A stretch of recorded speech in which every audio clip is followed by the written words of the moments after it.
Hello, today is December 13th, 2013. We're meeting today with Mr. Larry Stoddard at his home in Ft.Collin, Colorado. My name is Brad Hoops. I'm the interviewer for the Northern Colorado Veterans History Project.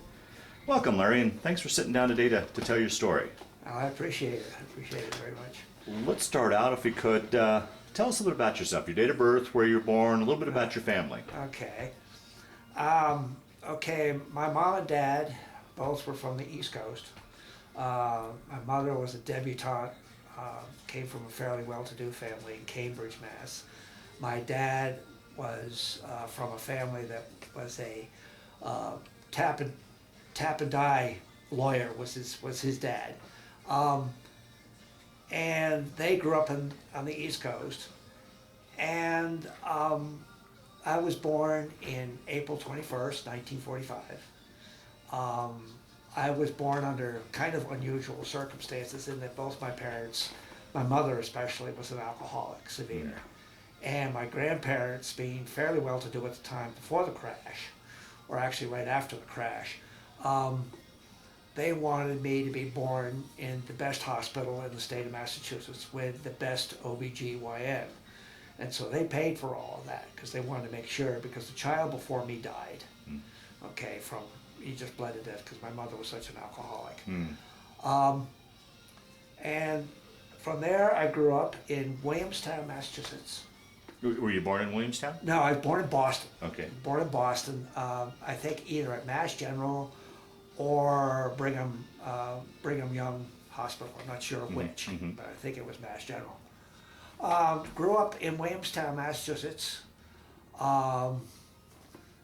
I have very fond memories of my dad, not so much of my mother because she was a screaming alcoholic. She just lay in bed and scream and yell the whole time. I was basically brought up by my sister and a black nanny named Louise Houston that I just adored.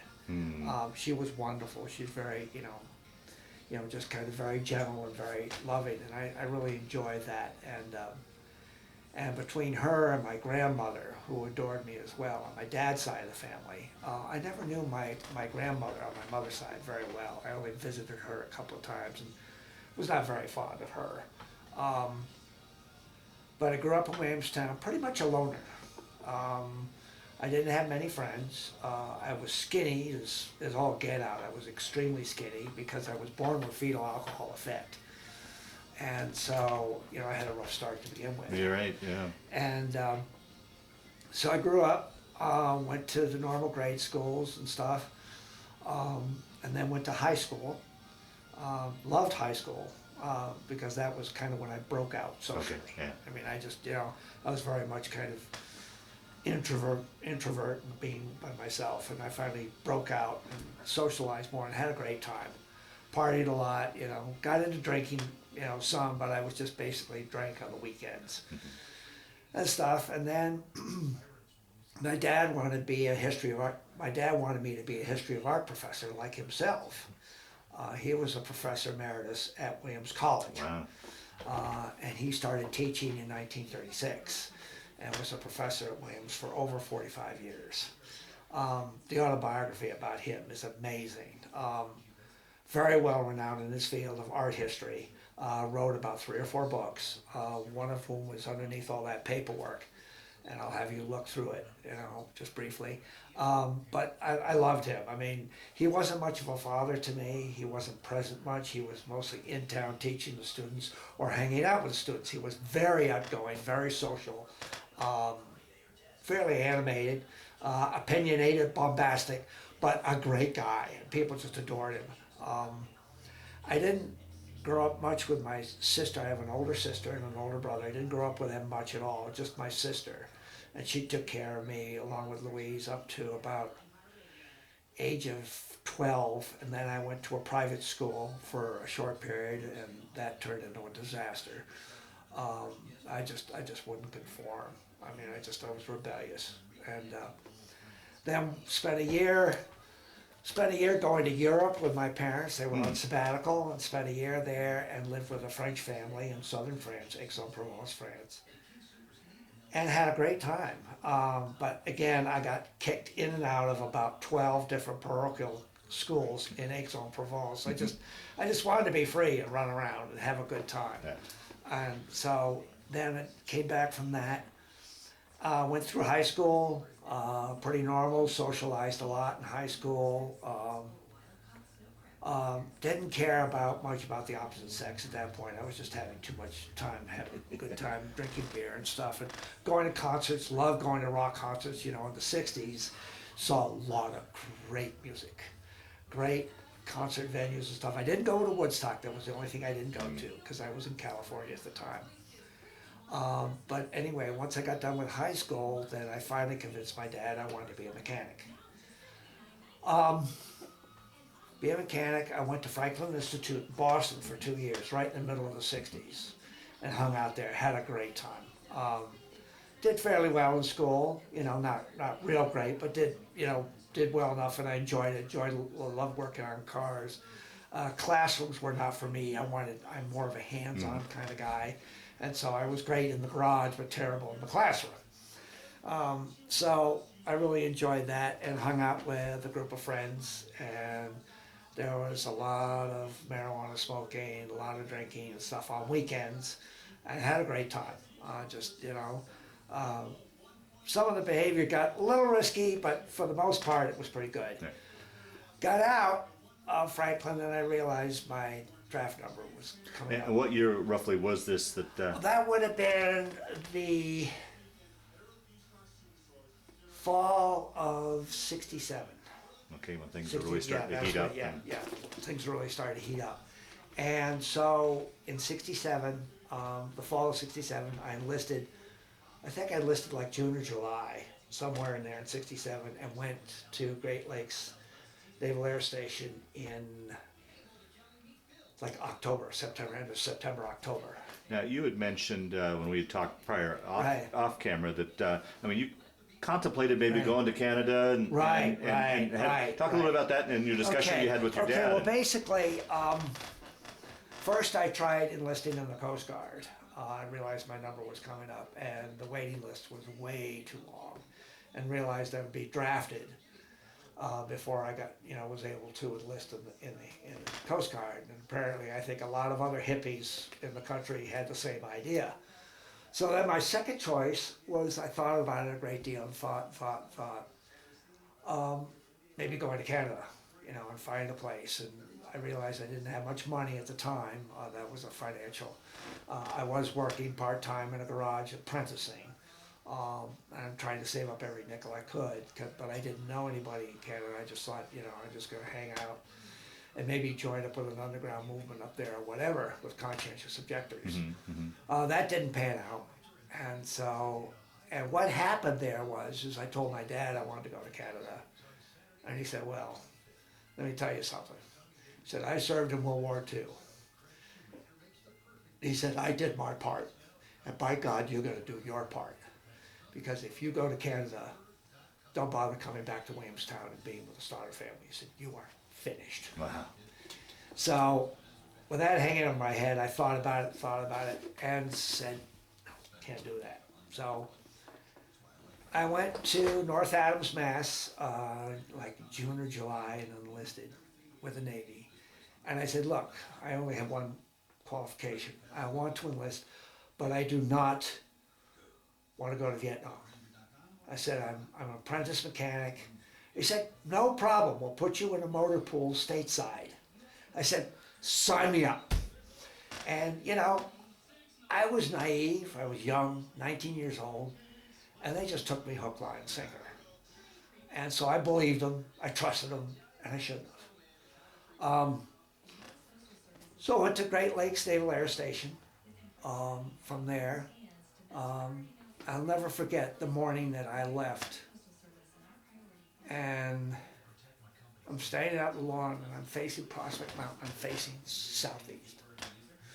Mohawk Range is off this way, North Adams is east, and Prospect.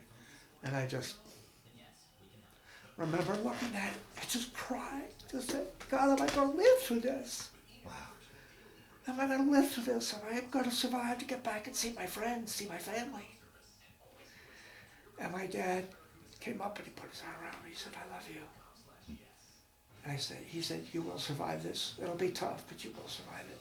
Now, this is after boot camp, and knew No, you. no. Oh, this is right. This was before. Oh, okay, all right. This is before I went to, Oh. this was the day Oh, okay. of getting on the bus and Gotcha. getting on a train. I think it was a train. Yeah, it was a train. We took it out to Great Lakes Naval Air Station. Okay. This is before I started the whole thing. I Yeah. just remember that moment, just standing out in the lawn and just sobbing and just, oh my God. Wow. Oh man. It was tough. Yeah. It was really hard. And got out to Great Lakes Naval Air Station. I'll go into that part of it now. And it was very tough. I mean, reveille at 4:30, 5 o'clock in the morning, up, parade marching, boom, boom, boom. And when I finally got really tired, I rebelled. Ah. I rebelled, and I was put on punishment duty of working in the scullery. And they had me in the barracks holding the rifle out like this until I dropped. Just, okay, Stoddard. It was a dummy M14 rifle, and hold it straight out till I collapsed. We did calisthenics, but not very much. I mean, they could have done a lot better in terms of conditioning me physically, and they didn't. Instead, it's very starchy food, very starchy food. I remember, getting my belly filled, but not getting much energy from it. Yeah. Went to classes, all that kind of stuff, and then we went on leave briefly halfway through we had a 24-hour day to go into Chicago. So all these Navy guys in our dress blues going to Chicago, and we just raised holy hell.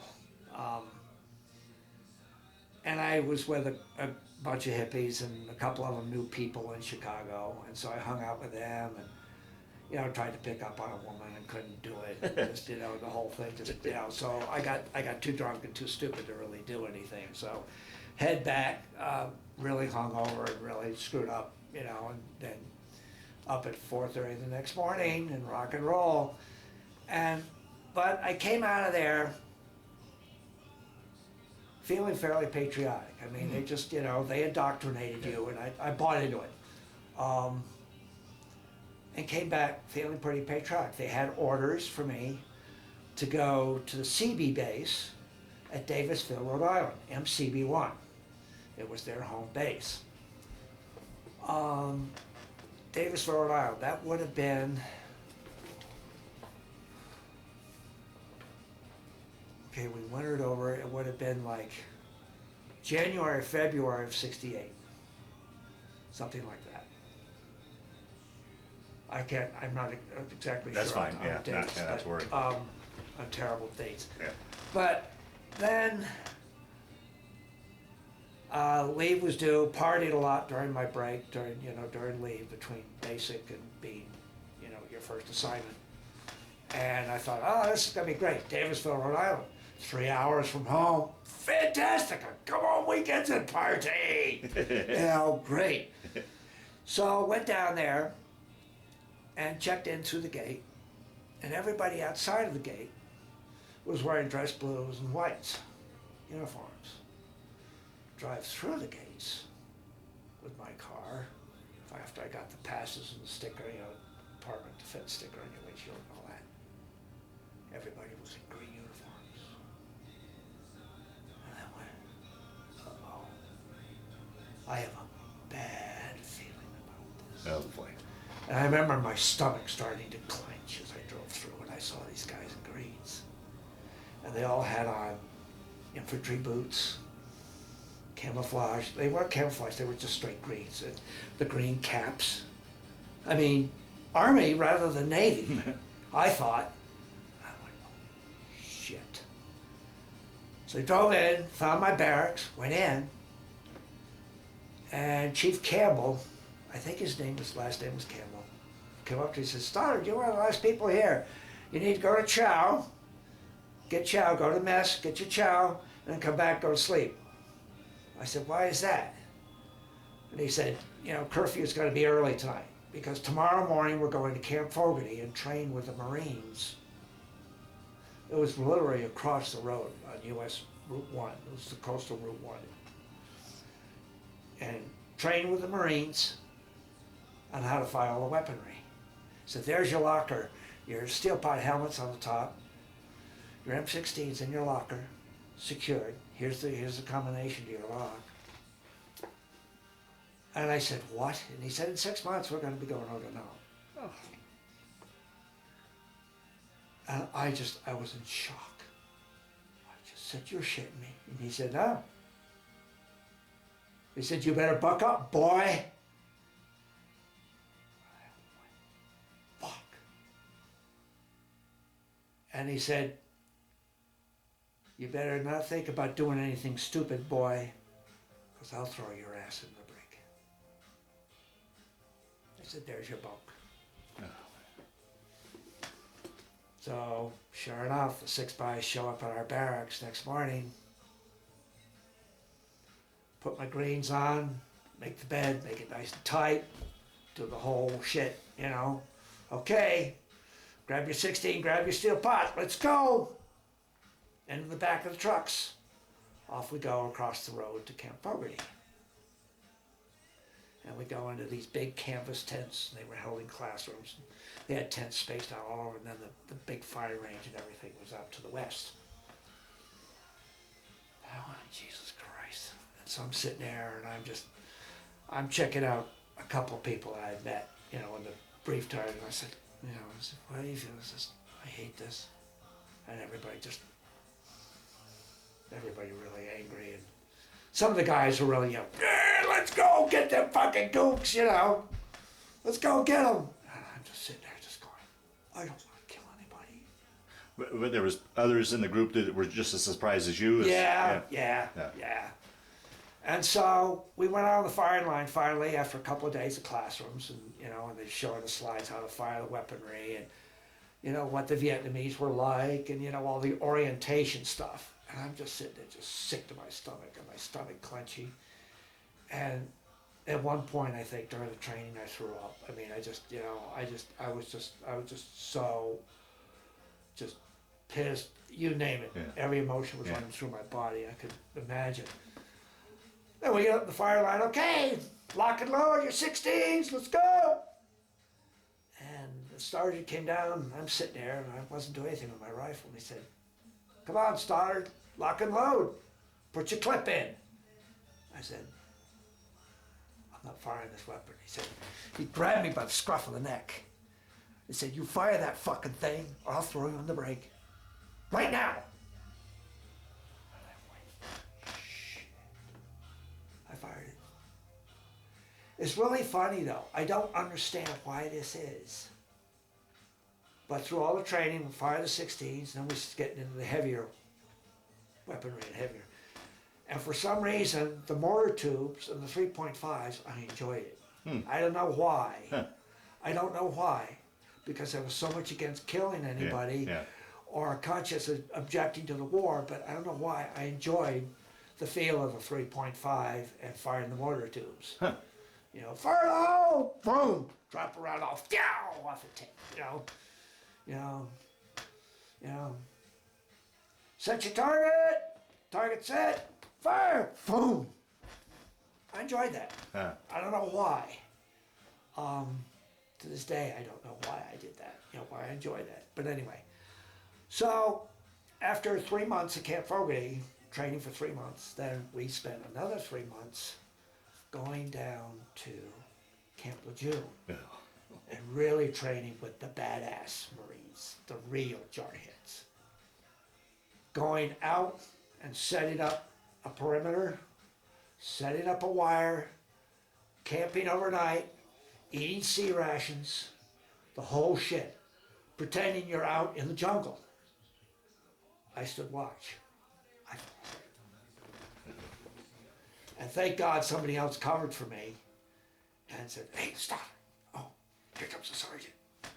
Okay, I'm all right. I'm cool. Didn't get caught. Thank God. Well, that would have been big time. So then going through a simulated Viet Cong village, completely set up with all the punji stakes and everything. Tunnels, the whole shit. A simulated Viet Cong village. Sergeant says, okay, everybody line up. Here's point A, get to point B and hope you live. And somebody was looking out for me. And somebody guided me the whole way because I don't remember getting across it. Wow. Scary shit. So then we get done with that. We go on leave after the training. I come home and I just stay just wasted. I don't even remember it. I just know I was wasted. For, I don't know if it was a week-long leave or whatever. I can't remember, but I was just fucked up. Went down to see a friend of mine who was going to Yale. His father was pretty well-to-do, pretty high up in the Alumni Association at Williams. And so I went down to visit him. Walked into their apartment, you know, on dorm campus type thing. Walked in. There's a big hookah, this big around, with a bowl about that big. And 6 pipes coming off of it, rubber hoses. Sit down, Stoddard. After 15 minutes, I don't remember a thing for the rest of the whole damn weekend. Wow. And then drove home, hungover as hell, got my stuff, drove down to Davisville. We got on the plane and flew over. I was on an advance party. Got there, and we landed very quickly.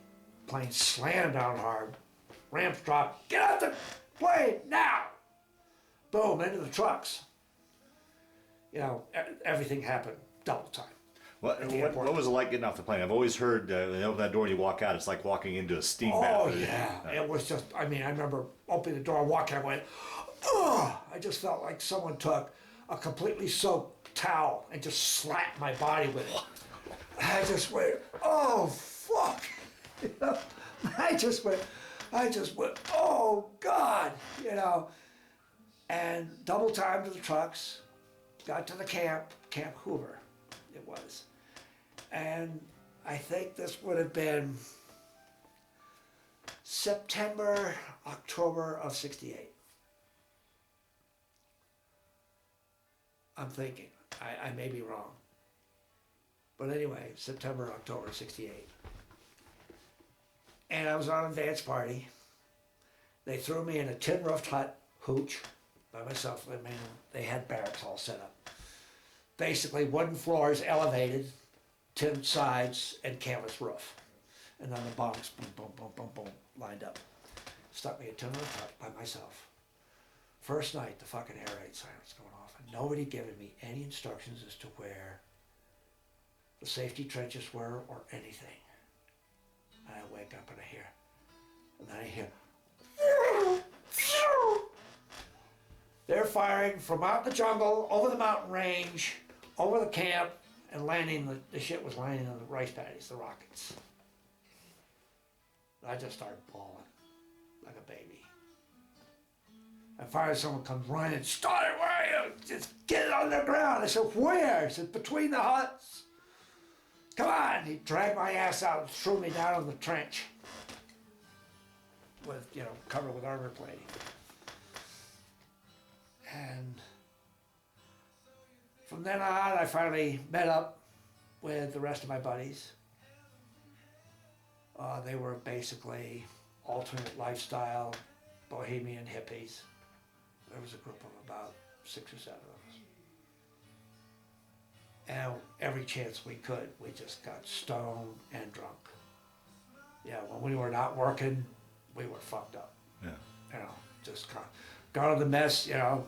Lots of times you work so hard, you go to the mess for supper, and you're so damn tired you couldn't even eat anything. You know. So at Seabees, you were building things? Yeah, I mean, yeah. I mean, what we did is we had convoys. US 1 split the camp in 2. Okay. Alpha Company was on one side with all the mechanized equipment. You know, Caterpillar tractors, D9s, trailers, 6x, Weps carriers, and then stacks and stacks and stacks, pallets of motor oil, gasoline, antifreeze, you name it, fluids. And then on the, I guess it would have been the west side, was all the administration and the living quarters. Officers' quarters were set up on the hill, going up there, and shit. And then the mess hall and B Company C Company was stationed on that part of the compound. But we were constantly sending out detachments. So we were supplying the trucks. The guys would climb in, off they'd go to the detachments, like at Way. They had a rock quarry up in Way. And I remember, okay, everybody form up in front of the canteen. I need volunteers to go to Way. So what I did, I was in the back row, and I just crouched down. I started trying to be as, and the chief went right by me. He said, okay, the rest of you guys are going to stay here for the duration. And I went, whew. At least I'm at the base camp. Yeah. And it was secure. Yeah. Supposedly. You know, you never knew from day to day, but at that point it was secure. Freedom Hill Recreational Center was to the north, as I remember. Big, huge PX complex, a movie theater, bowling alley, all the shit. And it was paved.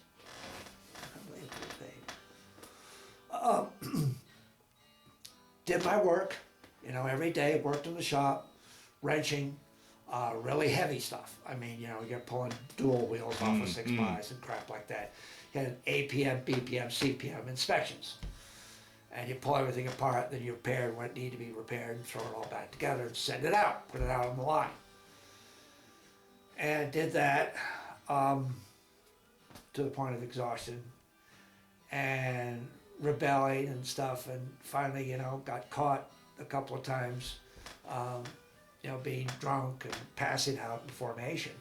You know, be in formation in the morning at 6 o'clock. Okay, everybody fall in. Be drunk from the night before, and I'd stay there just face plant.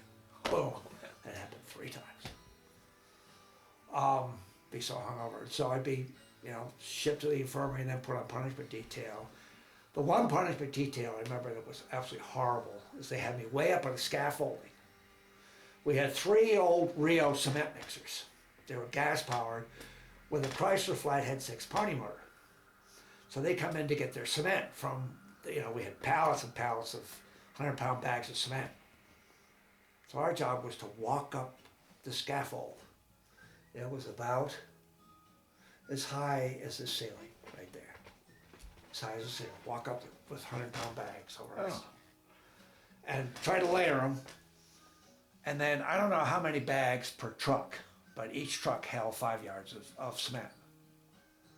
And so they're pouring water at the same time, and I'm dumping these 100-pound bags in. You know, we're talking hot, humid weather. Hot. And I passed out. yeah. I mean, I passed out. They sent me to the infirmary, and they realized that, you know, I didn't have the stamina to do this kind of thing. So I worked in the scullery for practically the rest of the whole time I was there.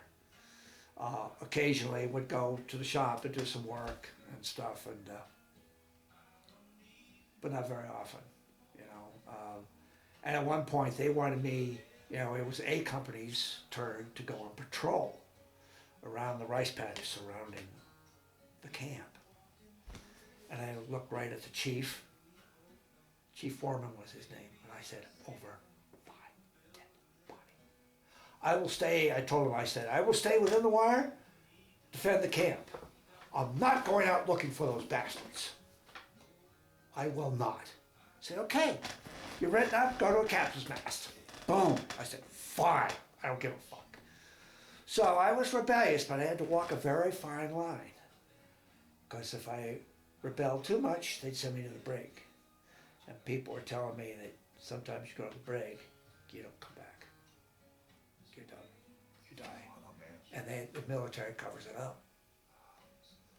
So I walked this very fine line. This is what I heard. I don't know if it's really true, but this is what I heard. But you knew you knew where that line was. Right. You knew how to walk. Okay. Yeah. And so I was very careful about that. I tried to be. Yeah. You know, but God, we got, you know, drinking tiger piss beer and smoking Vietnamese green every single night. You know, I mean, just constantly. That's the only way I could emotionally deal with it. Sure. You know, just stay drunk and, you know, then wake up hungover in the morning. But we did our work. You know, and I remember the Thanksgiving party, we had that, you know, Thanksgiving feast we had. I remember about the first 15 minutes of it, then after that I don't remember, I was blank. And apparently somehow somebody carried me over to my hut and threw me down. The one thing that saved me emotionally over there was I asked my parents for my music and my KLH portable stereo. And I got this when I was at Franklin Institute, was where I went to school. Very important. Samsonite case with a clamshell and 2 speakers clipped on the end of the case. So you had a handle and you had a whole sound system that you carried with you. Complete with a power cord, it was a turntable, and I think it had an FM receiver inside of it. But they sent my favorite records and my KLH portable stereo. They shipped it over to me. And I saw that, I just burst into tears. And so at night, I put the speakers on either side of my bunk in stereo and put it on, and then, finally, the record be done, and I drowsily, turn it off, go up to sleep. But that's how I survived, just listening to my music. Wow. Going to bed, probably pretty fucked up, but I knew how to operate my stereo, and listen to music, and that's how I survived.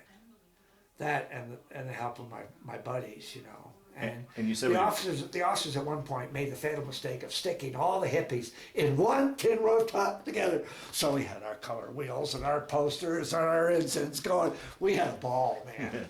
We had a ball. We loved it, And then they did a surprise inspection, and they found a pipe inside my locker. That was my pipe, but it didn't have any weed in it, but it had residue inside.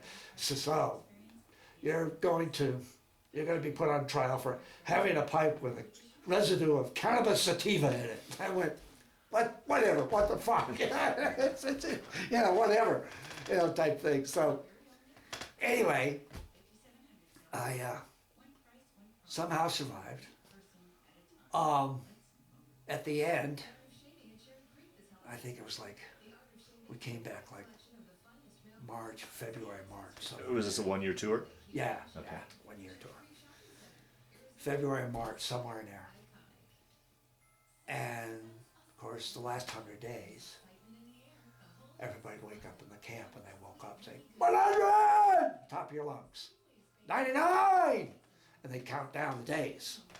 And so you'd hear echoing throughout the whole camp, 76, 56, 56, I mean, that was how you count down. And then it got down to the final day. I said, okay, up on the line in front of the canteen at 4:30 in the morning, and we're waiting. I said, I thought we were supposed to get out of here at 0500. We're waiting for them to make sure the airport's secure.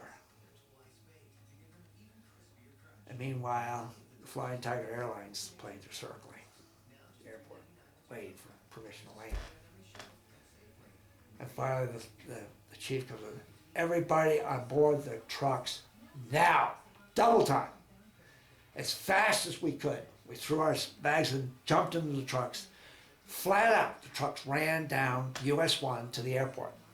Now, is this Da Nang? Yeah, Da Nang. Okay. Da Nang. Fast as we could. Coming through the gate on the airport, I mean, those big tires, man, just squalling on the pavement, coming through, damn near tipping the trucks over. And I look, and there's two Flying Tiger. There was a Flying Tiger airline. Big, I think it was like a 707 or something, I can't remember. And he's sitting there, engines at full throttle, brakes locked, and the plane is just doing this, man, ready to go.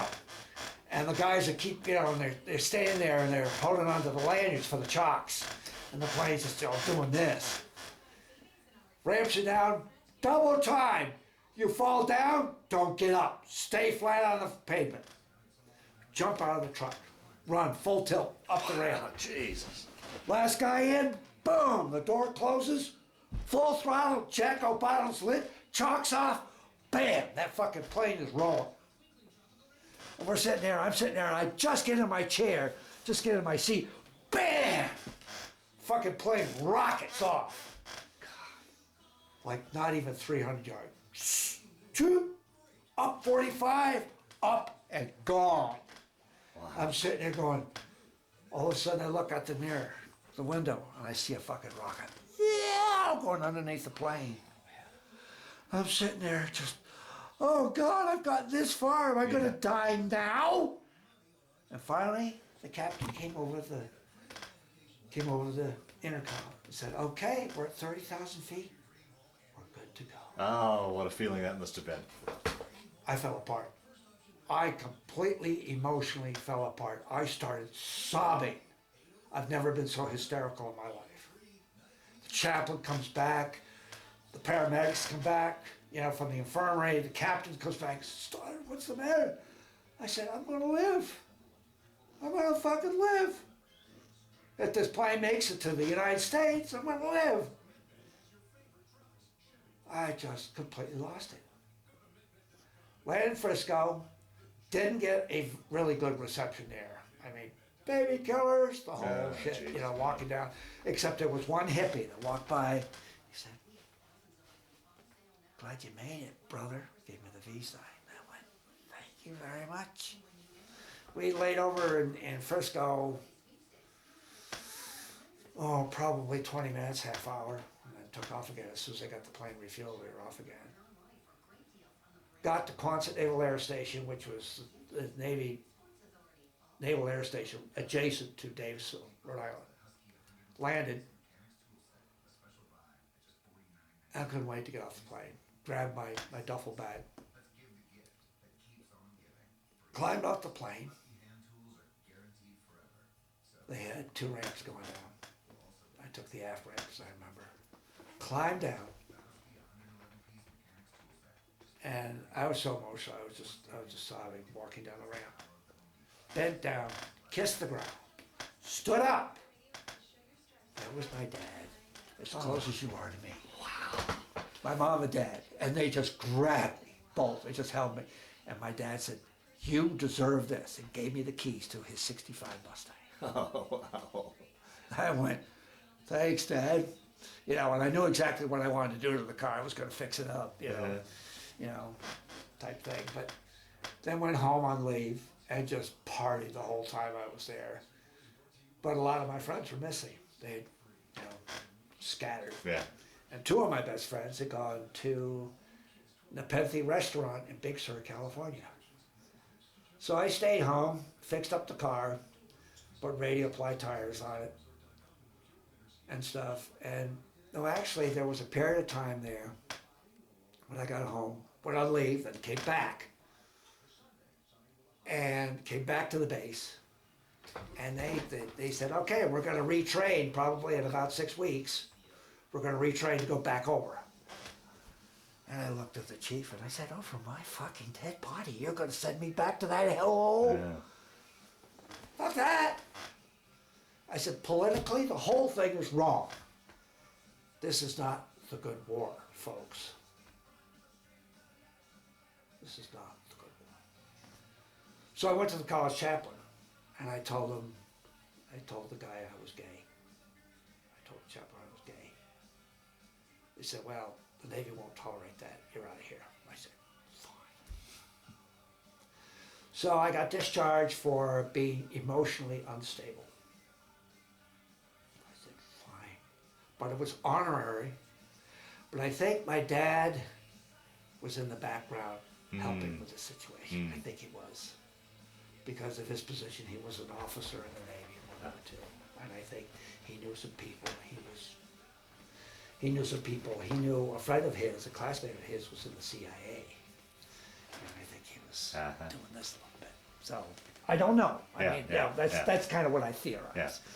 Yeah. So I got discharged. Then I went home. And I got the car fixed up.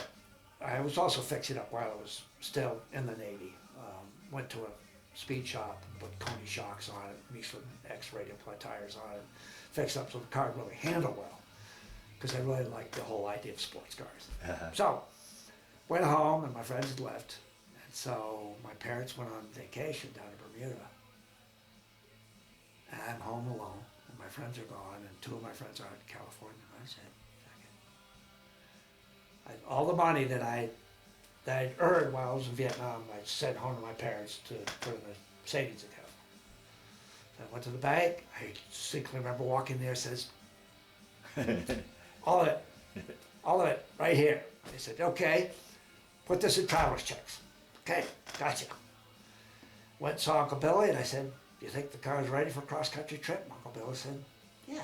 This is the shop where I was apprenticing at, Steel and Cleary Garage. Wonderful people. Lead mechanic was an alcoholic, but a character, you know. Everybody in coveralls, you know. Just shitty shop, you know, shitty workbench, stuff piled everywhere, but they did good work. You know, doing valve jobs and laying cylinder heads on the floor and impacted grease that thick, you know. Have you ever been in a shop where the grease was like all lumpy in a shop, car shop? Well, that's how I trained. So anyway, then from there I got the car ready and went to California on my own. Traveled all the way across country by myself. I got went to Jack's Surplus in North Adams and got a big tarp. I used one eyelet, I drop it over the antenna on the right front fender. The other eyelet I drop on the door lock knob and then stretch the tarp to the ground. And with 2 stakes spin, sleep underneath. Have the keys in my pocket, you know. And back then you could do that. You know, nobody was going to disturb you. You know, you camp on the side of the road. Camp on the side of the road, and I drove into the cities and go to the central parks and meet up with some hippies and stuff. We get high, get stoned, get fucked up, and then, you know, once I got tired of that, I'd drive on, you know. But I got out to California and met with my friends. They were both working in kind of this high-end burger joint in Nepenthe, California, in Big Sur, California. Nepenthe restaurant, beautiful restaurant. The whole thing set into the rocks above the Pacific Ocean. Just beautiful.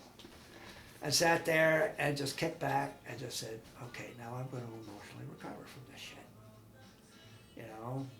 And it was a very emotional time for me. Partied a lot, had a good time. Down the road a piece on Route 1, the coastal Route 1 in California. Ironically, Route 1. Yeah. There was a psychiatric institute named Esalen. And every summer they had a big rock festival there, or a folk festival. So about 3 weeks after I got there, sure enough, there was the festival. Next morning I was having breakfast with Joan Baez, Joni Mitchell, Mary from Peter, Paul and Mary had breakfast. We're talking about music and shit. That was just great. Yeah, they had a huge fire pit. I used to go down there and take my beer and go down there and sit. And being a mechanic, the parking lot was dirt. So people come in and those people, you know, car looked a little ratty. I said, what are you doing, oil change? Fine. Yeah, oil needs to be changed. So I do it right there in the parking lot. I didn't care. I drive into town, drive into Big Sur. They had, you know, supplies in there and stuff, and grab motor oil and stuff, and change people's oil for them and stuff. And right in the parking lot, just trench a hole right in the car, let the oil drop right in there, cover it up with dirt. Hey, good to go, man. You know, so I earned a little side money. But, you know, I mainly lived off the money that I earned from Vietnam. And spent all the time out in the woods, sleeping out in the woods. Sleeping in the woods. And using redwood trees as my headboard. It was great. And I had my little KLH portable stereo. Oh, wow.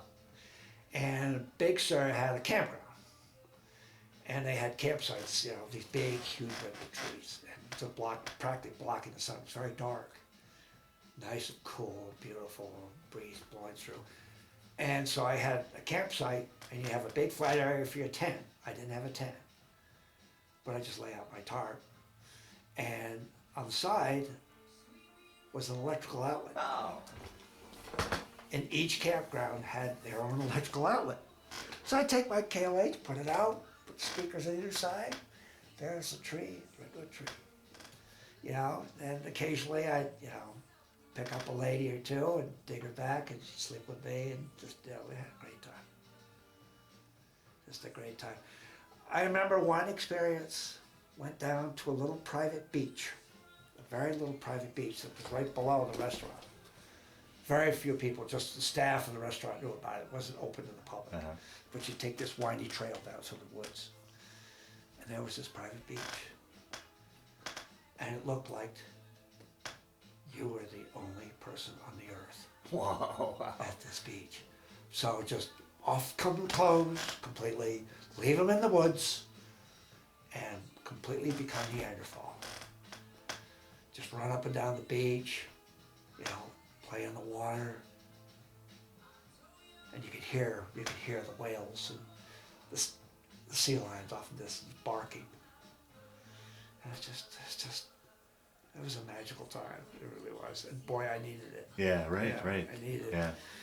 And then, you know, after that, spent about 4 or 5 months there, and Nick, one of the guys, Nick Corbin, English, wanted to go back to Williamstown. And he said, I want to go back to being with my family for Thanksgiving. I said, okay, so do I. So I fabricated a sleeping platform in the Mustang and took the right-hand bucket seat and removed the pins, you know, took basically the seat frame, pulled it off the pins, laid the seat down flat, then made a platform, put some thick foam rubber on it, a piece of green carpeting on it, and ran it right up to the toe board underneath the dash. Ran it all the way back so it butted the back of the rear seat and then across the back of the front seat. So we had a sleeping platform. So we started out. We said we're going to do this nonstop. So we made it from Big Sur all the way to just outside of St. Louis, nonstop. Finally, neither of us could sleep anymore. And so I pulled into a motel and stayed there. And then we stayed there about 6 hours, and then woke up, had something to eat, and drove the rest of the way in. Yeah, but explain what the hotel clerk said about Oh that. yeah, he said to me, he said, I'm glad you stopped. I said, why is that? He said, well, there's a curve up here on the road.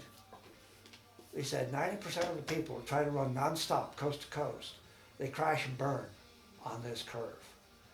I said, well, we were falling asleep at that point. He said, yeah, you wouldn't have made it through that curve. He said, I'm glad you stopped just prior to it. I just went, wow, you know, somebody's looking out for me, you know. So anyway, got back to Williamstown for Thanksgiving and had a great time. And started partying with some people and partied hard and had a great time. You know, had a great time. And, you know, then after about 1.5 years, I met my first wife, and her name was Barbara. And I met her at a place that I used to love to go party to. It was called the Williams Inn. Big dark panel bar, you know, beautiful oak wood, wide plank floors and the whole thing. Very old building, built in the 1800s, the Williams Inn was. And so partied hard and met my wife there one night, my first wife. And she was a secretary for a history professor. And the history professor, he wrote a lot about Hitler. That was his thesis. That was his area of expertise, writing about Hitler. Robert Waite was his name. And she was a secretary for him. And she was divorced, had 4 children from a previous marriage to the guy. Her first husband was a math professor at Williams. So we really hit it off. I mean, you know, we really hit it off, especially in terms of intimacy. We really hit it off. And very intense for about the first 2 or 3 years. And then we got married after about 1 year, and we had a great time. And we had a lot of fun with my friends and stuff, and did things, and went to concerts, and hung out in bars and stuff, and just partied a lot. Just had a good time. But her children never came around to me. I mean, I worked at a service station in Williamstown at the end of our little business street called B&L Golf, and worked there, and had a great time. So had a great time there, and really just, but the kids never came around. The kids hated me. The kids hated me. except for one, the littlest girl, Nancy. She got along with me all right, but the other kids never liked me. So it was very hard psychologically. I'd come home, Yeah. could hear their mom laughing and giggling with the kids. As soon as I walked through the door, it'd be dead silence. And I go, after 5 years, I gave that up. You know, Barbara said, "This is not working." I said, "You're right, it's not working." So we split.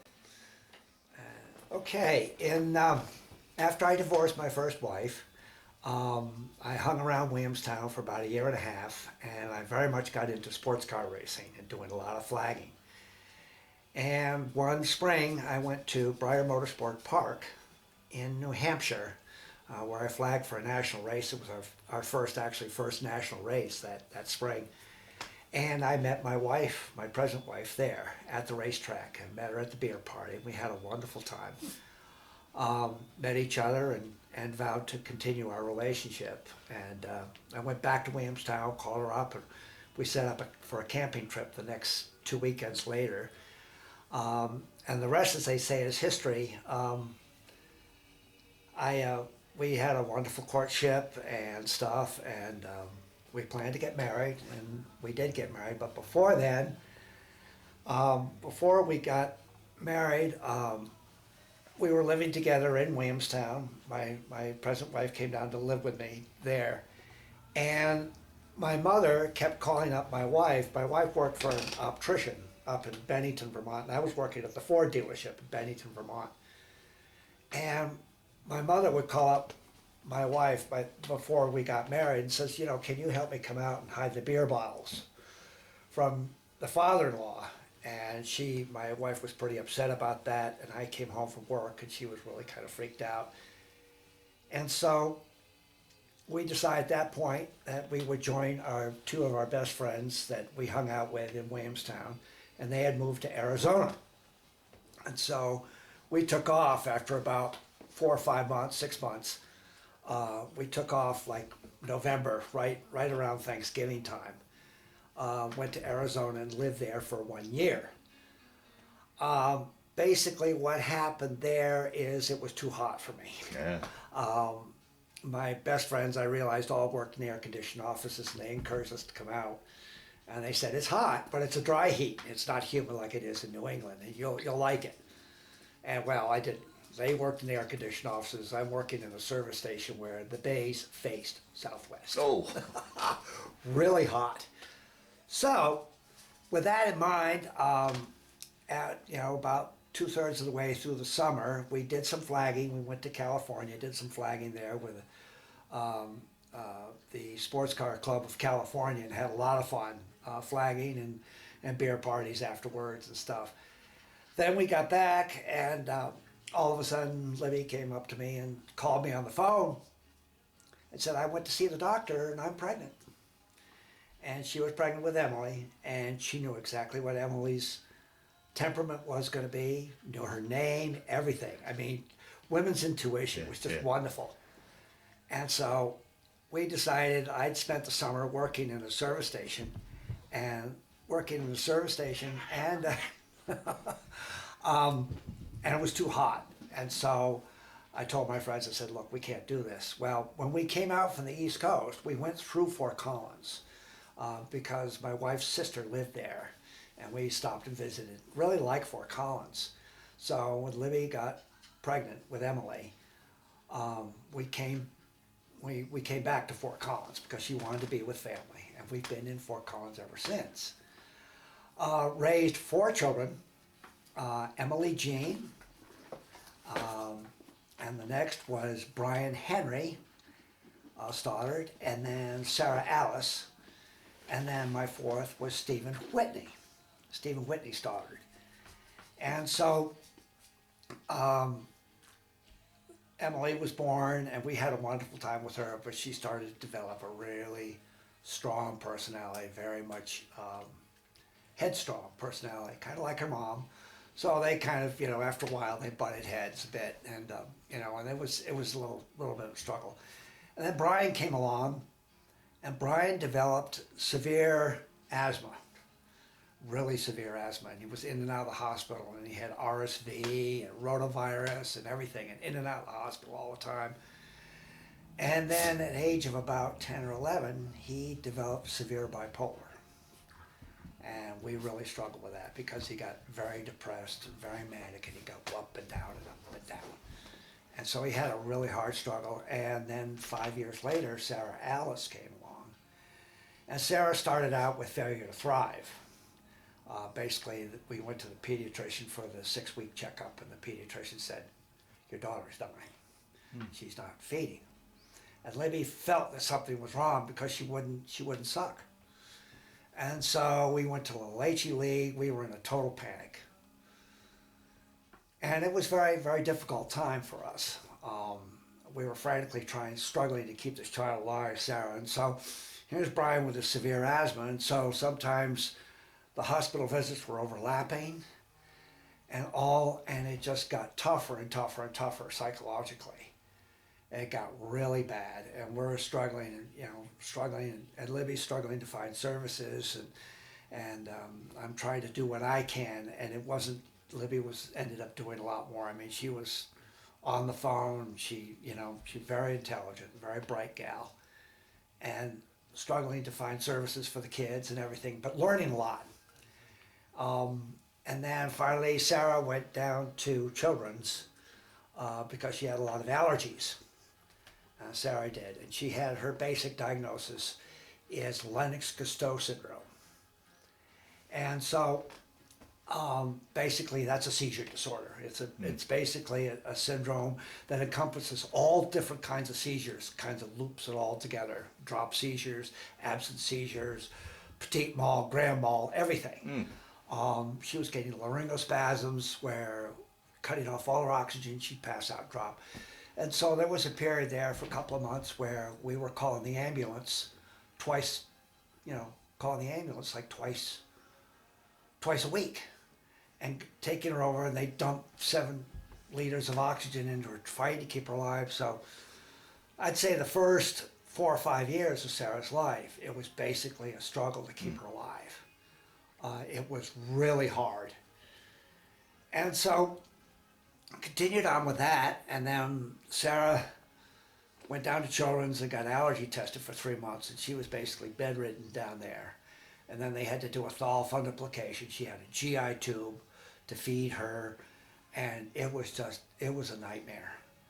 My wife and I were both completely stressed out, crying, really upset, and struggling to keep this, and fighting with the systems to try to get services for both Brian and Sarah. And Brian was diagnosed with bipolar at age of 11. And Sarah she's got possibly what they call absent, bipolar by proxy. I'm not sure about that. But anyway, so then we brought Sarah home from the hospital, and then Stephen was conceived. And Stephen was just typical teen, and just wonderful, a very gentle soul. I mean, Stephen just happy-go-lucky and very easygoing, and he's got long curly hair, and he's got a beard now, and works for Center Partners, doing great, and he's just a wonderful kid, very sweet, but he's got a little bit of bipolar, we think. He admitted it to us that he thinks he may have some bipolar, but it's very minor at this point. And also some OCD. He's got some very funny habits, like, certain hygiene things that are kind of weird, and he kind of laughs at that. We laugh at it about it, and so, but he's a wonderful kid, and Emily is she grew up, gained a lot of friends in high school and stuff, and she's now married, and we have 2 granddaughters by her. Actually, 3 granddaughters. One was given up for adoption, and beautiful, beautiful young lady. And the other 2 girls are just sweet as could be. One is kind of strong-willed like her mother, and so kind of what goes around comes around, that whole thing. So Brian is living, and Brian is our miracle child. He has severe bipolar, and when he was in high school, he made some poor choices and got incarcerated in the prison system. And psychologically went through a very difficult time, a lot of depression, a lot of suicide attempts, in and out, on parole and not on parole, in parole, and basically making mistakes, and he didn't know about, and he would be, reincarcerated and another 3 or 4 months added on. And very depressed, very upset, and so we just went through the ringer emotionally with him. But once he got done with prison, he kind of went out to his car and said, really in deep thought, and said, there's 2 ways I can go. I can either go up or I can go down. And he decided to go up. Wow. And he met this young lady, her name is Ann, wonderful gal. And they got together, and Kira came along. Kira's 10 months premature, but doing just wonderfully, developing normally and everything, just doing great. So basically, just spent, the last, ever since leaving Williamstown and just raising my family under very trying circumstances. Sure, It's been yeah, psychologically very, very difficult for us, and we've just been doing the best we can. And, and then my PTSD thrown in, and just so emotionally, I'm not always there. Yeah. And difficult to do things. And when were you first diagnosed? I mean, you obviously had it since Vietnam. Right. But when were you first diagnosed with it, or when were you first aware of it? Right. Give it a name to what you were going through. I'm going to say probably about 3 years ago. Oh, geez. 3 or 4 years ago. And, I just realized that, medically there were some things that were coming up physically, and we didn't have any health insurance, couldn't afford it. I mean, the premiums were just outrageous. I did work for Firestone at one point during the mid-'80s, and had Cobra insurance, and it was just too expensive. We had to drop it. So, so we put the kids on Medicaid. And of course, social services got, Social Security got involved, and you can only earn a certain ceiling. And if you go above that, then you lose everything. Boom. I mean, it's either 100% or nothing. Yeah. And now the program is, is tapering off, and, back to work program, back to work programs that they have. And, when you're income slowly increases, they taper off gradually, so that, you're able to keep income pretty much steady all the time. So we didn't have any health insurance, and the kids were on Medicaid, and Libby and I didn't have any health insurance, and things were coming up for me physically and couldn't afford them. And so I said, hey, I'm a veteran, let's check it out. And Mary Walt was wonderful, went and saw Deb Pearson up at the office there, and she was wonderful. She said, yeah, you're a veteran, you're entitled to all this stuff. I go, wow, cool, sign me up, So I went, saw Mary, got my physical and some things, and I got hearing aids. I think what started it all was I realized I couldn't afford hearing aids, and my hearing was getting really bad, and my family getting pretty upset with me. So I went to the VA, and they said, yeah, you're eligible for hearing aids free. And I said, great. So, but it was a long process. It was a year-long process to get the hearing aids, which, I said, well, if for free, I could put up with it. So finally got the hearing aids. And then from there worked into getting a physical and getting, my blood pressure was a little elevated and stuff, and getting medication for that and stuff like that. So, that's how, and then Mary said, you probably got some PTSD, because I started describing to her my living situation and with my family and how difficult it was and how I had a really hard time coping. She says, you probably got PTSD. So I was referred to, I got an intake interview with a psychiatrist, and the psychiatrist said, yeah, you probably got PTSD. And then I'd been working with Josh Rodriguez at the VA, the vet center, and he was just been wonderful. And today, as a matter of fact, I saw him this morning, and we're chewing through. We got a big, all different. We marked out all different areas of your life: spiritual, physical, all this stuff, and put a number on 1 to 10. 1 being very bad, 10 being great. Where are you at with all these different subjects? And so now we're going to start picking away at it. It says, okay, let's work on this. How are you doing in this area? And so, but it's a long healing process. I probably had PTSD and just didn't realize Oh, it. yeah, yeah. Growing up, I mean, in Williamstown, everything after Vietnam, and pretty dysfunctional. I mean, I managed to barely take care of myself. It sounds like a lot of self-medication, too. Oh yeah, a lot of self-medication going on. And when I was in Williamstown, drinking a lot, and just barely able to, and off and on going back to live with my parents, for a month at a time, and then I find a different place to live. And so I was bouncing in and out of places, not really realizing why. At that time, I knew I was emotionally much more sensitive and much more raw than when I came out of there than before I went in. Mm-hmm. And so, that's where the PTSD came from. Right, So, right. now here we are. Sarah's now in a comprehensive home and doing great. She doesn't like her day program very much, but she's with a wonderful care provider, and Christina, and she's a great gal, and she's taking care of Sarah, and taking care of one other gal who is the mother of one of Libby's best friends, the mom, and she's very, very bad shape. And so this provider, she's been in hospice and everything, so knows everything, and is perfectly okay with everything. So and now we're just trying to figure out what we're going to do. We're trying to keep things going and keep things together, but it's very hard. Sure. And I'm kind of at a loss right now, and kind of at a loss right now what to do with myself. And wife says, hey, you need to find something to do. So, like today, for instance, at 1 o'clock, I went to Miramont, and first time I went into physical fitness type thing and exercise program, and through a wellness program through the supplemental on my Medicare A and B, and it's a free program, Silver Sneakers. And so that's a good positive step for me, and just trying to discover things for me to do that are positive, and so that's about it. Yeah. And that's Excellent. just Well, we had talked earlier off camera, going back to your Vietnam experiences, and the possible connection, one, if you're exposed to Agent Orange, and two, maybe the possible connection between that and the issues your children have had. Right, Talk a little bit about right. what your thoughts on that are.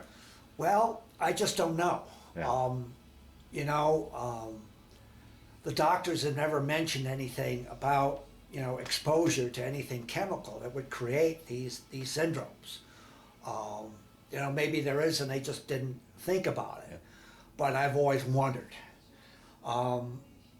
Because the bathrooms that we had, the toilets, they were just cut off 55-gallon drums, and you had a shelf with holes in it. You sat down in. But the smell, the fluids in those things sometimes was not diesel fuel, it was not gasoline to absorb the feces. And I just don't know. I mean, it was very strange smelling stuff. And I just remember sometimes crawling out of there and feeling kind of nauseous. So I don't know. Yeah. I've got Agent Orange claim papers, and I think maybe I will pursue it and just find out. Right. But I've often wondered, and my wife has wondered too, hey, you might have been exposed to Agent Orange. Because I know that there was a mountain that surrounded two sides of the camp and Freedom Hill Recreational Center. Just on the other side, I know they were defoliating to try to find the Viet-Cong, and clouds and stuff, and defoliate everything. And sometimes the air around the camp smelled really strange, had different odors and stuff, and maybe at some point to have just a little whiff of Agent Orange and see if I remember that. Like be exposed to the smell of it briefly and see if, I do remember that, So, but apparently there's all kinds of testing for that and stuff. And I've got the paperwork in my folder, and, I'm thinking I may pursue that. But I don't know what kind of compensation I could get for anything like that, because I just don't know. Right. I don't know if they've linked anything with having children with disabilities, because Emily was fine. And then Brian and Sarah were disabled, and then Stephen was fine. So it was the two middle kids. And you just don't know. Yeah, right, You know? right. You just don't know. You know? Well, a question I always ask in these interviews, and kind of related to this, is through the years, was there any sort of reunions with your old unit, or have you kept in touch with anybody, any buddies, both to, I mean, just as buddies, but maybe compare notes and see if anybody else has experienced? No, I didn't. I was basically so disgusted with the military that I just wanted to completely break from it. Yeah. I'll tell you a quick interesting story. When I got discharged and I left, I had my civvies on, but I had my white cap on, my sailor's cap. So I left. And I was so disgusted with everything, and just so relieved. I took my cap off as I went through the gate, and I threw it on the ground out the window of my car. Went down to Saunderstown, Rhode Island, where my parents had a summer home. It was down the road about 3 or 4 miles. And got in there, and I was shaking and upset, and, you know, just thought, thank God it's over with. But I got immediately paranoid because my service number was stamped on the hat. I thought, destruction of federal property. And I thought, God, if they find that hat, you know, they could do something. I mean, I was just so paranoid and freaked out. I drove all the way back and found the hat sitting next to the gate, grabbed it, and I went over to the guard. I said, here, turn this in. He said, okay. Wow. I was so freaked out that I went back and picked up that hat. Wow. Just, you know, I mean, it's just betrayal. Yeah, Just right. complete betrayal. Right. And I think it's affected me in that there's a problem with trusting, there's a problem with trust and all that, but also that somehow I lied a little bit more once I got done with it. I mean, it just didn't, you know, I tend to exaggerate things. Really? You know, and I thought that was, you know, I tend to expand and just kind of divert things a little bit, you know, and you know, because I was fighting for my life over there, and so I would make up little lies and stuff to try to avoid doing something, you know, and I think that kind of expanded a bit once I got out of the service, and so I wasn't as truthful as I should have been in certain areas. Well, that kind of leads to another question I always ask, is Right.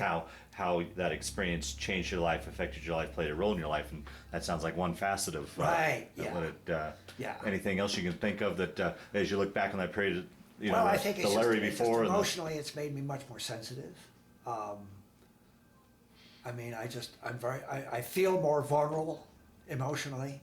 I feel it. You know, certain situations, and I scare easily, and I get anger bursts. You know, I get up to a certain point where something, you know, kind of boils up, and then all of a sudden I just, boom, I explode. And I've done that regrettably to my wife at times, and really screamed at her, and she'll just stand back and go, wow, where's that coming from, you know? And I think it's from that. I mean, it's been buried. You know, I've stuffed it down, and every once in a while it just explodes, you know, and usually when the frustration level builds, something I can't do or I'm having trouble doing, and it builds and builds, so I start, Jesus fucking Christ, you know, and I just go, you know, and I really get angry. And I have a hard time controlling that. Yeah. And basically what I've learned to do is when I get angry, I just leave the situation. Yeah, I just leave. I got to get out. And I don't know whether that's healthy or not, but, you know, it's kind of how I cope without, you know. But I've never gotten physical, felt like hitting anybody or anything. Never felt like that.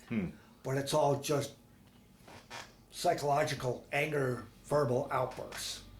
You know, stuff that's, you know, thoughts have been in my head for a while. They just build until finally just boom. I think the PTSD is part of that. You know, and sometimes I get into a rage and I'm just shaking, you know, shaking. And also I find that I'm easily scared. My kids like to sneak behind doorways. and I'll go through a doorway, and boom, they jump out, and I just about have a heart attack, you know. And I think maybe that's part of it, because, you know, just all of a sudden, 1 o'clock in the morning, the rockets are going over the camp, landing in the rice paddies outside, and they're trying to reach the airport with the rockets and stuff, and being scared that way, and just, you know, being under the armor plate, also, whoom, boom, you know, and the thing is just, you know, going off, and very loud and very sharp. And I know that in Camp Hoover, we had an underground bunker that was kind of a command center in case we were attacked. I remember going down there and getting my watch assignments, and I just said, wow, I feel secure down here underground. But then we got up in the watchtowers, and I felt very, very vulnerable. And I just kind of going, oh God, you know. And the watchtowers, you're up about as high as the ceiling. The watchtowers, they had a platform and they had a roof on it, and sandbags all the way around, and then a ladderway that went up, and then a break through the sandbags you crawl through. And so whenever I was on watch, we set up a little bell, stringing a bell down at the bottom, so if anybody came, if we were dozing, ding-a-ding-a-ding, and you wake up immediately, you know.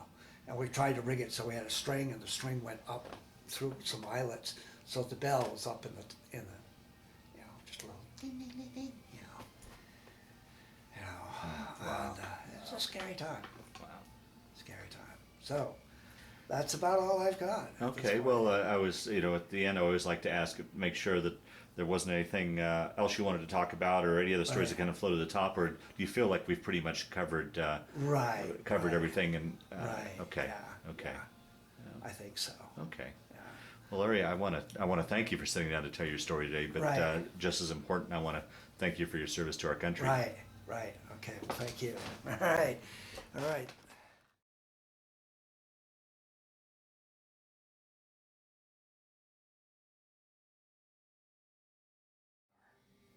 I'm going to tell you a fascinating story. I don't know if we have time for it, but I'm going to tell you an interesting story. Mom and Dad, 1936. They're going to go over to Berlin. They're on. Dad's part of it's a sabbatical, part of it's their honeymoon. Mother is pregnant with my sister. My brother had already been born. He was in Greenfield with my grandparents. They go over to 36, and Mom and Dad were going to go to the Olympics in Berlin. Wow. Okay. So they get there. They're with the American contingent from the American Embassy in Berlin, in the big stadium. In walks Hitler with all the stormtroopers. Boom, boom, boom. Perfect formation. The rolls across their back. My father's sitting there going, fuck. He took one look at Hitler and said, this is very bad. Grabs my mother and says, we're out of here now. He grabs some people from the American Embassy. He says, get us back. We need to get tickets to get out of here now. They take a train. They take the local streetcar, get back to the embassy. My mom and dad walk in, already personnel. They're scrapping all the documents and papers. And my dad said, oh shit. Gets on the telegraph. Cables my grandparents. Get us money to get us home now. Wow, wow. Through Western Union, they cabled the money to the American Embassy in Berlin. They got the last berth on the last train before Hitler closed the city. Boom, out of there. Mom in a sleeper, she's got morning sickness, throwing up, really bad. They get to Le Havre, France. They caught the last berth in steerage on the Woodrow R. Wilson passenger liner. Down steerage they go, they start across. Ship immediately goes into blackout mode because the U-boats were already in the English jail. This is in 36. Wow. So they get over to Southampton. All the passengers, everybody's really uptight. People are screaming, hysterical. My dad said, this is intolerable. He goes up to the bridge. talks to the captain. American officers with a German crew. Okay? They go out. Dad says, can you help me get a better berth for my wife? She's got morning sickness, she's pregnant. Da-da. Captain says, well, I got a problem.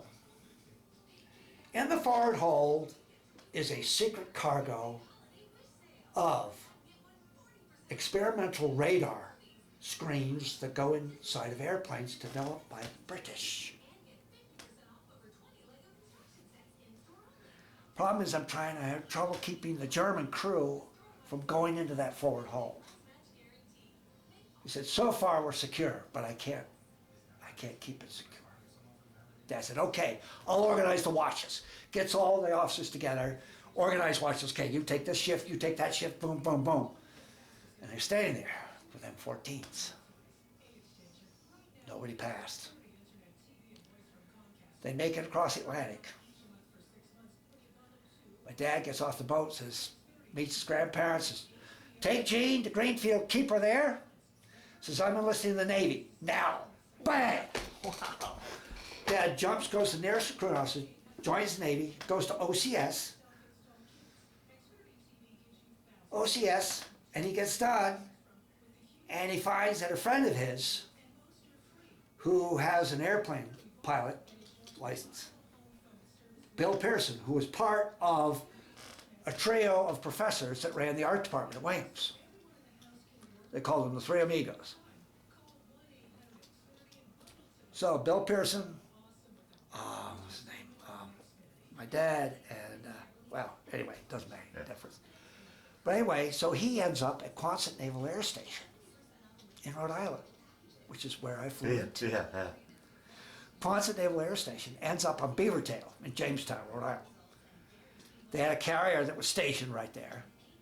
My dad started training the pilots fly using the radar scopes that were aboard the Woodrow R. Wilson. Wow. You believe that shit? Wow. Yeah. That's a story. That's a great story. Yeah. And I just, and it's just unbelievable what my dad went through, And to end it off, he went from there to Worcester, Ohio, and was a drill sergeant training people on parade grounds. Hated it. I don't know, he might have gotten disciplined or something, got sent out there, who knows. Yeah. But his final gig was going on the Franklin Delano Roosevelt, brand new carrier that was made, she was commissioned April 17th, 1945. I was born on the 21st of April. She was commissioned in the Brooklyn Navy Yard. The war ended. 2 days later, they decommissioned her.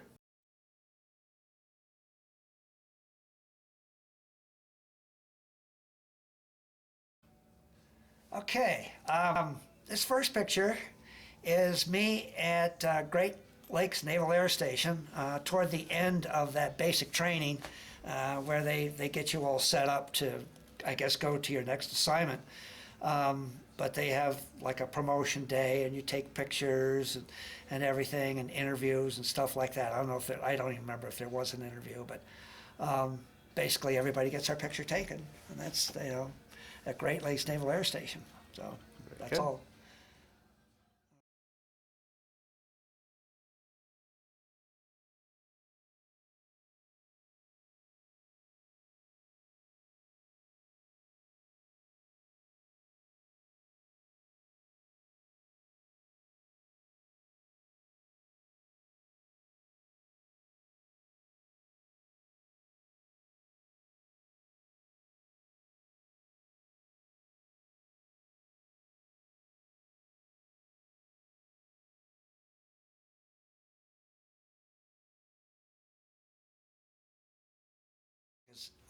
Okay. This picture here is the Franklin Delano Roosevelt was commissioned in April of 1945, and my dad served on her briefly. She was commissioned in the Brooklyn Navy Yard and then went across the Hudson River And the war ended, and she was decommissioned within like 2 or 3 days at the Bayonne shipyard in Bayonne, New Jersey. He walked off the ship with our dog Megs. She was a little Irish setter puppy at the time, and he walked off with her, and she was with our family till I was probably, I think, 12 or 13 years old. And she was just a wonderful dog. And they had to disassemble the tower of the carrier to get her under the Tappan Zee Bridge to get across over to Bayonne. And it was quite an ordeal, I guess. So, and then my dad was decommissioned, and that was the end of that. Wow.